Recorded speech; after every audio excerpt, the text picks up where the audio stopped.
국민연금 평생 5,400만 원 더 내고 고작 2,100만 원 더 받는다. 이 말이 어떻게 들리십니까? 단순한 계산 착오가 아닙니다. 최근 한 주요 언론사가 분석한 18년 만에 합의된 국민연금 개혁안이 충격적인 민낯입니다. 월급 309만 원을 받는 평범한 가입자가 앞으로 평생 더 내야 할 돈이 은퇴 후 더 받게 될 돈보다 무려 2배 이상 많다는 계산서. 수십 년간 내 노후의 유일한 버팀목이라 믿으며 성실하게 납부해온 국민연금이 이제 와서 이런 배신감 섞인 숫자를 우리 앞에 내밀고 있습니다. 대체 누구를 위한 개혁이며 우리의 노후는 이제 누가 책임지는 것입니까? 지난 2025년 3월 국회는 18년이라는 긴 진통 끝에 국민연금 개혁안을 통과시켰습니다. 핵심은 보험료율을 현행 9%에서 13%로 올리고 받는 돈을 결정하는 소득 대체율은 43%로 상향 조정한다는 이른바 더 내고 더 받는 구조입니다. 얼핏 들으면 그럴듯해 보입니다. 하지만 일부 젊은 정치인들은 이 합의를 두고 미래 세대를 약탈하는 기성세대의 협잡이라며 날선 비판을 쏟아냈습니다. 그들의 주장은 이렇습니다. 이번 개혁안은 2056년으로 예상되던 기금 소진 시점을 고작 15년 뒤인 2071년으로 늦추는 미봉책일 뿐이라는 겁니다. 한마디로 시한부 연금에 산소호흡기나 달아주는 합의라는 격한 표현까지 나왔습니다. 더욱 우리를 혼란스럽게 하는 것은 국회 논의와는 완전히 정반대의 목소리가 정부 최고위층에서 나왔다는 사실입니다. 최상목 대통령 권한대행은 국무회의에서 더 내고 덜 받는 사회적 합의가 필수적이라고 발언했습니다. 이는 불과 몇 달 전 시민 500명으로 구성된 공론화위원회가 오랜 학습과 토론 끝에 더 내고 더 받자고 어렵게 결론 내리고 여야가 그 기조 위에서 줄다리기를 하던 모든 과정을 무시하는 듯한 발언이었습니다. 정책의 방향마저 오락가락하는 모습을 보며 국민의 신뢰는 바닥으로 떨어지고 있습니다. 대체 누구의 말을 믿고 내 노후를 맡겨야 하는가?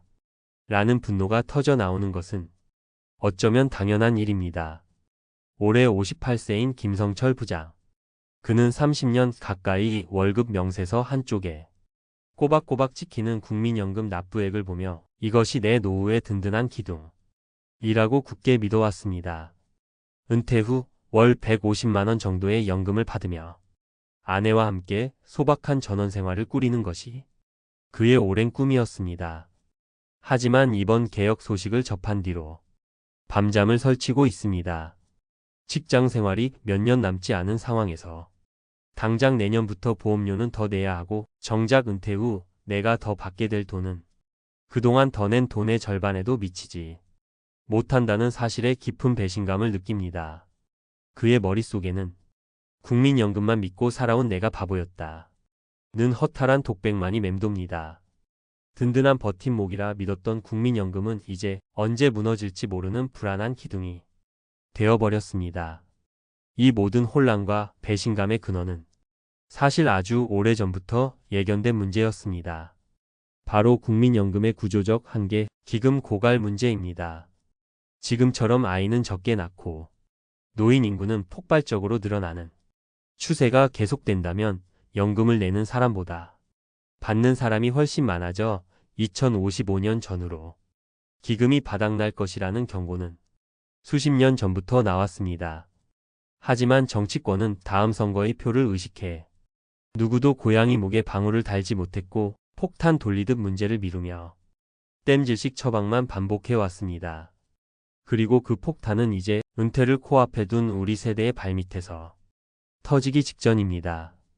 결국 국민연금은 용돈연금이라는 씁쓸한 별명을 넘어 그 존재 자체의 신뢰성을 위협받는 지경에 이르렀습니다. 자, 지금까지 우리는 국민연금의 불편한 진실과 암담한 현실을 마주했습니다. 하지만 분노하고 좌절만 하고 있기엔 우리의 남은 시간이 너무나 소중합니다. 지금부터가 진짜 중요합니다. 이 위기를 기회로 바꾼 사람들의 지혜를 통해 우리가 무엇을 해야 할지 이야기해 보겠습니다. 김성철 부장과 동갑인 박서연 씨. 그녀 역시 처음엔 뉴스를 보며 분노했지만 이내 생각을 바꿨습니다. 나라가 책임져주지 않는다면 내 노후의 운전대는 내가 직접 잡는다. 그녀는 국민연금을 최소한의 안전벨트 정도로만 생각하기로 했습니다. 그리고 즉시 자신의 금융 포트폴리오를 점검하기 시작했습니다.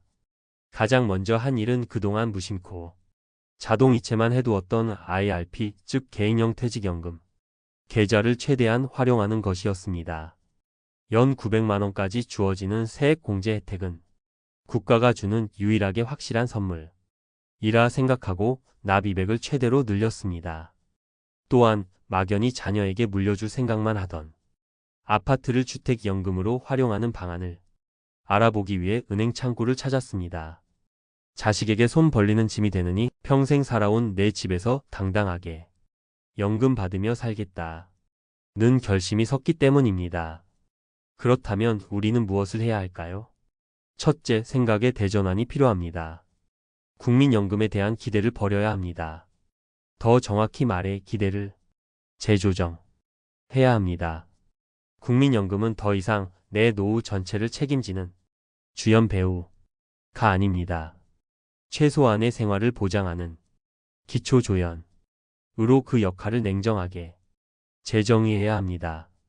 이 현실을 인정하는 것이야말로 불안과 분노에서 벗어나 내 노후를 주도적으로 설계하는 가장 중요한 첫걸음입니다. 둘째, 국가가 흔드는 연금이 아닌 내가 직접 통제하는 나만의 연금 파이프라인을 단단하게 구축해야 합니다. 첫 번째 파이프라인은 세금 환급 파이프라인입니다. IRP 계좌를 100% 활용하십시오. 연금 저축과 합쳐 연 900만 원까지 가능한 세액 공제는 시작부터 13.2%에서 최대 16.5%의 확정 수익을 국가로부터 보장받고 가는 것과 같습니다. 현재 어떤 예금 상품도 이런 수익률을 약속하지 못합니다. 두 번째 파이프라인은 투자 수익 파이프라인입니다.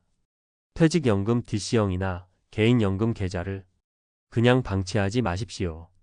많은 분들이 자신의 퇴직연금이 어디에 어떻게 투자되고 있는지조차 모릅니다.